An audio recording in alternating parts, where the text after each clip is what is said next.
Oui, parce que si un voyage aux États-Unis est dans vos plans, eh bien attention. Une crise, mais alors une crise sans précédent, risque de transformer tout ça en véritable cauchemar. Et cette fois, oubliez la météo ou la panne technique. Non, non. Le coupable, c'est un bras de fer politique à Washington. Et ça sème un chaos monstre dans les aéroports. Alors, ce qui se passe en ce moment même au contrôle de sécurité, ça pourrait bien vous tomber dessus.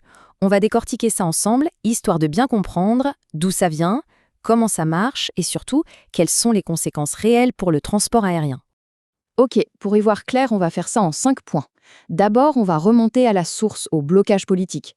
Ensuite, on verra l'impact direct sur le terrain. Puis, on parlera de la solution, enfin de la solution très controversée qui a été trouvée.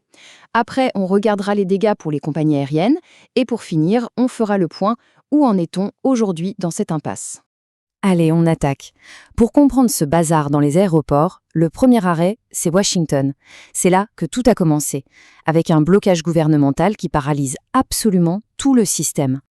Alors voilà le cœur du problème, une grosse impasse budgétaire au Congrès.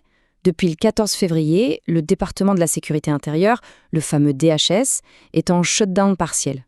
Qu'est-ce que ça veut dire concrètement?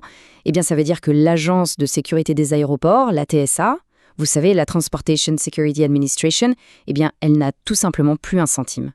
Et là, attention, parce que les choses ont dégénéré à une vitesse folle. Regardez un peu cette chronologie. Tout part du shutdown mi-février. Un mois plus tard, à peine, le Sénat est toujours dans l'impasse. Et c'est là que la décision tombe. On déploie des agents de l'immigration, les agents de l'ICE. Et hop, dès le lendemain, ils débarquent dans les plus grands aéroports. L'escalade est juste fulgurante.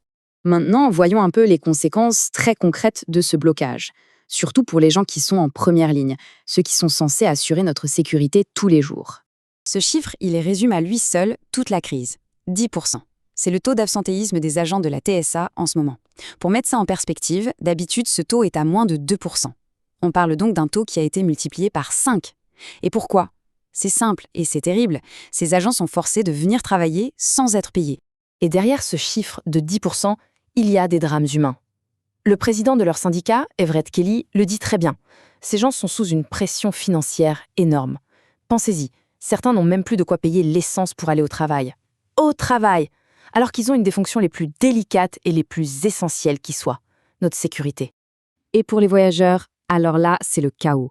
Imaginez le tableau, des files d'attente qui durent des heures, des points de contrôle qui ferment comme ça, d'un coup, sans prévenir. Pendant ce temps, plus de 50 000 employés ne touchent pas de salaire. Forcément, des centaines ont déjà jeté l'éponge, ils ont démissionné.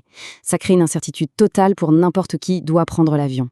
Donc face à ce manque criant de personnel, qu'est-ce que l'administration a fait? Eh bien, ils ont sorti du chapeau une solution qui a tout de suite mis le feu aux poudres. Faire appel aux agents de l'immigration. Vous savez, les agents de l'ICE, qu'on prononce ICE. Et c'est là que ça coince vraiment. Parce qu'on parle de deux métiers qui n'ont, mais alors rien à voir. D'un côté, vous avez les agents de la TSA. C'est un travail ultra spécialisé, qui demande des mois de formation pour repérer des menaces très complexes. Et de l'autre, les agents de l'ICE. Eux, leur job, c'est de faire appliquer les lois sur l'immigration. Deux mondes, deux formations, deux missions totalement différentes. Le président du syndicat le résume parfaitement, ce n'est pas une solution, c'est un nouveau problème. Et il a raison. Mettre des gens qui n'ont pas la formation spécifique pour la sécurité aérienne au point de contrôle, ça ne bouge pas un trou, ça en crée un nouveau. Une faille de sécurité qui pourrait être, bien sûr, très dangereuse. Évidemment, les critiques n'ont pas tardé. Au-delà du manque de formation qui est criant, les associations de défense des droits civils sont montées au créneau. Elles alertent sur le risque de profilage racial, sur l'atmosphère de tension que ça crée pour tout le monde. Et puis il y a ce mélange des genres hyper dangereux entre la sécurité des vols et le contrôle de l'immigration. Et tout ce chaos au sol, eh bien ça s'est vite transformé en grosse turbulence financière pour les compagnies aériennes. Regardez le cas de Spirit Airlines. C'est l'exemple parfait. La compagnie était déjà en faillite et là, elle se prend la crise en pleine figure. Tenez-vous bien, sur un seul week-end à Fort Lauderdale, qui est un de leurs aéroports clés, Spirit a été à l'origine de 75% des annulations de vol. 75%! C'est un coup de massue terrible pour une boîte qui luttait déjà pour survivre. Le timing, il ne pouvait pas être pire pour Spirit. La compagnie était en pleine restructuration, elle sabrait dans sa flotte pour essayer de s'en sortir, et paf, le shutdown arrive au pire moment imaginable. Ça vient juste enfoncer le clou sur une situation qui était déjà plus que critique. Mais attention, il ne faut pas croire que seules les compagnies low-cost trinquent. Non, non, un mastodonte comme Delta a annoncé une perte colossale. Oui, 200 millions de dollars. C'est ce que Delta estime avoir perdu en revenus à cause du shutdown. Ce chiffre, il montre à quel point l'impact économique de ce blocage politique est tout simplement dévastateur pour l'une des plus grosses industries du pays. Bon, avec des conséquences humaines et économiques aussi lourdes, la question qu'on se pose tous, c'est où est-ce qu'on en est? Est-ce qu'on voit le bout du tunnel? Eh bien, la réponse, malheureusement, c'est non. L'impasse politique qui a mis le feu aux poudres au départ, elle est toujours là. À Washington, ça ne bouge pas. Les tentatives de compromis pour financer le DHS et enfin payer les agents de la TSC, eh bien, ça n'avance pas d'un pouce. Donc, sur le terrain, la situation reste hyper précaire. Les agents de la TSI, toujours pas payés. Les agents de l'IC, toujours dans les aéroports. Et le pire, c'est que la menace d'envoyer la garde nationale a même été agitée si ça continue de se dégraver. Bref, aucune sortie de crise claire à l'horizon.